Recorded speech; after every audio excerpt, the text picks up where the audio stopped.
کہا گیا ہے امم امثالکم کہ یہ ساری چیزیں تمہاری مثل امتیں ہیں. کیا مطلب؟ تو کہتے ہیں یفقہ بعضهم عن بعض، ان میں سے ایک دوسرے کی زبان سمجھتے ہیں.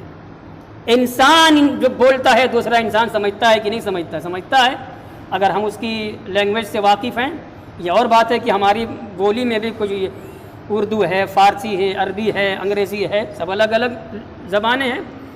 تو یہ دوسری تفسیر ہے یفقہ بعضهم عن بعض، بعض کی بولیاں سمجھتے ہیں. کتا بولتا ہے تو ہو ہم کو لگتا ہے، کتا دوسرا کتا سمجھتا ہے کیا بول رہا ہے. بھینس بھیں کرتی ہے، ہم سمجھتے ہیں بس بھیں کر دیا، ارے ہم نے سنا بھیں، دوسری بھینس سمجھتی ہے کیا بول رہی ہے یہ میری جو ہم جن سے ہے یہ ہے. اور اس تفسیر کی تائید سلیمان علیہ السلام کے واقعے سے ہو رہی ہے. قرآن میں تذکرہ آگے آئے گا. سلیمان علیہ السلام جانوروں کی باتوں کو سمجھتے تھے. کوا کائیں کائیں کرتا سمجھتے تھے کیا کہہ رہا ہے. سمجھ گئے؟ تو یہ ہے. تو کہتے ہیں کہ ایک مخلوق یعنی یہ جو امتیں الگ سے ہیں سب اپنی زبانیں سمجھتے ہیں جب دوسرے اپنے ہم جن سے سنتے ہیں. تو دو تفسیر ہو گئی. تیسری تفسیر کیا ہے؟ وقیل امم امثالکم فی الخلق والموت والبعث، کہا گیا ہے کہ تمہاری طرح یہ امتیں ہیں تمام مخلوقات یعنی خلق میں پیدا ہونے میں، والموت مرنے میں، والبعث اور جمع کیے جانے میں. تو اے انسانوں جس طریقے سے تم پیدا ہوئے یہ دوسری جو مخلوق ہے وہ بھی پیدا ہوئی. تم مرو گے، موت آئے گی نا. یہ ہمیشہ زندہ رہنے والی مخلوق تھوڑے، سارے حوام سارے چرند سارے پرندے بھی مریں گے. تم جمع کیے جاؤ گے نا. کہ کیا دنیا میں کیا حساب و کتاب ہوگا وہاں محشر میں یہ بھی جمع کیے جائیں گے، کیا بھی حساب و کتاب ہوگا. ایک سوال ہے، بہت بڑا اعتراض ہے، سوال ہے اس تفسیر پر کہ جب سب جمع کیے جائیں گے تو انسان کا جمع ہونا ہمیں سمجھ میں آ رہا ہے. انسان کو اللہ نے مائنڈ دیا ہے، دماغ دیا ہے، عقل و شعور سے نوازا ہے، اچھے برے میں فرق کرنے کی اس کو تمیز دی ہے. یہ جانور کے کیا؟ جانور تو جانور کو جانور ہی اس لیے کہتے ہیں، ان کو عقلیں نہیں ہے.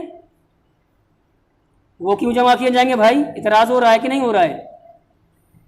اس لیے جمع نہیں کیے جائیں گے کہ وہ اپنے کیے کا حساب کتاب دیں. اس لیے جمع کیے جائیں گے کہ جب سے دنیا قائم کی گئی ہے تب سے لے کر قیامت جب تک آئے گی جتنے بھی کئی خراب انسان جو آئیں گے سب میدان محشر میں دیکھ لیں کہ اللہ تبارک و تعالیٰ نے جو اپنے نبیوں کے ذریعے سے اپنا پیغام بھیجا وہ کوئی معمولی پیغام نہیں تھا. احکم الحاکمین کے ہاں انصاف ہو رہا ہے. یہ انصاف سب کے درمیان ہوگا. اب ہم ظلم و جور کرنے والے انسان ہم سوچیں کہ ہم کیا کر رہے ہیں دنیا میں. اگر ہم طاقت کے مالک ہو گئے، اگر ہم کسی منصب کے مالک ہو گئے تو ہم نے اپنے نفس کی پوجا کی، منچاہے طریقے سے فیصلہ کیا، یا پھر ہمارے سامنے ایک شریعت کا اصول پیمانہ رہا. یہ ہماری اور آپ کی ذمہ داری ہے.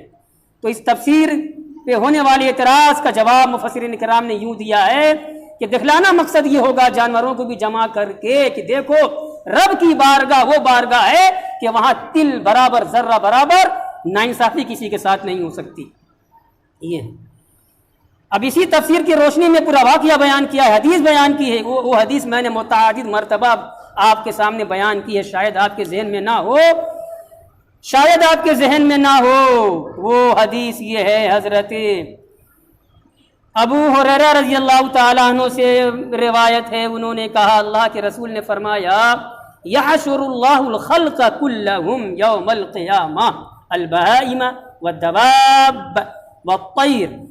قیامت کے دن اللہ تبارک و تعالیٰ ساری مخلوق کو جمع فرمائے گا. ساری مخلوق کہا ہے، صرف انسان نہیں، ساری مخلوق چرند پرند درند سب آگے سب کو جمع فرمائے گا. اور آگے تو ہے البہائم، چوپایوں کو بھی، مویشیوں کو بھی، جانوروں کو بھی، والدواب اور رینگنے والوں کو بھی، والطیر اڑنے والوں کو بھی، ساری مخلوق کو چرند پرند درند سب آگے. انسان تو کہہ رہا ہے یہ جمع اول ہی اس کا ہوگا. تو کہتے ہیں آگے وکل شیء ہر چیز کو جمع فرمائے گا. فیقتص للجماء من القرناء. تو کیا ہوگا؟ انسانوں کے حساب کتاب سے پہلے حیوانوں کا، چرند پرند درند کا حساب ہوگا. اللہ اکبر. یہ حساب اور حساب کے بعد کسی چرند پرند درند کو جہنم میں نہیں بھیجا جائے گا. میں نے بار بار کہا رب کی جانب سے صرف یہ اعلان ہوگا کہ رب کی بارگاہ وہ بارگاہ ہے کہ یہاں ذرہ برابر ناانصافی کسی کے ساتھ نہیں ہوگی. جو کرو گے دنیا میں وہی یہاں تمہیں بھگتنا پڑے گا. حساب و کتاب ہوگا, پل پل کا حساب ہوگا.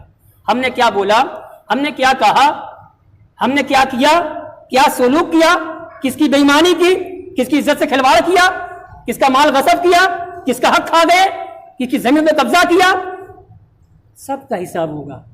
ہم کہاں ہیں؟ دنیا ہمیشہ رہنے والی نہیں ہے مسلمانوں. دنیا ہمیشہ رہنے والی چیز نہیں ہے. ہم کسی کا ایک پیسہ مار کر کے امیر نہیں ہو سکتے, یاد رکھیے گا. کسی کی رسوائی کر کے ہم سماج, معاشرے, محلے میں عزت کا تمغہ حاصل نہیں کر سکتے. اللہ سے ڈرو, جہاں تک ہو سکے برائیوں سے دور رہو اور تقوی کے راستے پر چلنے کی کوشش کرو. انشاءاللہ دنیا میں بھی عزت حاصل ہوگی اور آخرت میں بھی ہمیشہ کی کامیابی ہمیں انشاءاللہ میسر ہوگی, نصیب ہوگی. سب کو جمع فرمائے گا, تمام چیزوں کو جمع فرمائے گا. فیقتص, اللہ تبارک و تعالی انتقام لے گا. للجماع من القرنا, بے سینگ والے جانور کی طرف سے. من القرنا, سینگ والے جانور سے. ناحق مارا تھا اس کو, تمہیں سینگ تھا نا, ہم نے تمہیں سینگ دی تھی, تم نے اس کو مارا بغیر سینگ والے کو. انتقام لے گا, بدلہ دلائے گا. اور میں نے کہا کہ اس کے بعد یہ نہیں ہوگا کہ ان کو جنت میں بھیجا جائے یا عذاب کے لیے جانوروں کو جہنم میں بھیجا, کچھ نہیں. پھر کیا ہوگا؟ حدیث میں تو آگے ہے ہی ہے. جب ہو جائے گا انصاف, ثم یقول, اللہ فرمائے گا, مخلوقات سے فرمائے گا, انسان کے علاوہ جو مخلوقات ہوں گی, چرند پرند درند سے فرمائے گا. اللہ پاک کیا فرمائے گا؟ کونی ترابا, مٹی ہو جاؤ, خاک ہو جاؤ. اللہ کا حکم ہوگا. کتنی مخلوقات چرند پرند درند ہوگی, سب گرد و غبار میں تبدیل ہو جائیں گے, سب گرد مٹی. فحینئذ یتمنی الکافر ویقول یا لیتنی کنت ترابا, ہے نا یہ قرآن آخری پارے کی تو آیت ہے نا. جب یہ منظر کافر دیکھے گا وہاں تو تمنا کرے گا, ایک کاش. کافر بولے گا, تمنا کرے گا, یا لیتنی کنت ترابا, اے کاش کہ ہم بھی مٹی بنا دیے گئے ہوتے. وہ کہیں کہ مٹی بنائے جائیں گے, وہ تو دیگر مخلوقات کے لیے ہے.